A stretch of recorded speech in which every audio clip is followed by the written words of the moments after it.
खबर शामिल करते हैं अहमदपुर शर्किया से। हमारे नुमाइंदे जमशेद इकबाल भट्टी की रिपोर्ट के मुताबिक बाढ़ के इलेक्शन मुहिम में तेज़ी आ गई। दीवान अब्दुल रशीद बुखारी ग्रुप के उम्मीदवार सदर बार मलिक ताज अहमद ढक्कू और उम्मीदवार जनरल सेक्रेटरी ताहिर मंजूर की जानिब से बार के वकला के एजाज़ में हेड पंचनद के मुकाम पर फ़िश पार्टी का एहतमाम किया गया, जिसमें बार की कसीर वकला ने शिरकत की और इनकी मुकम्मल तौर पर हमायत की।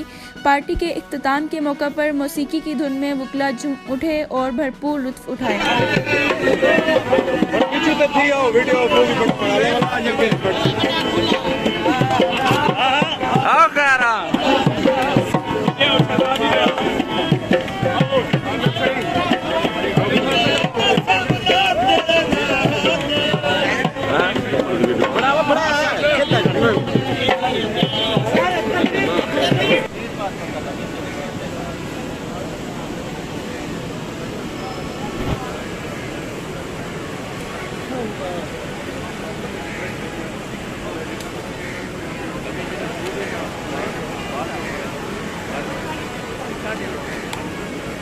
जी हाँ।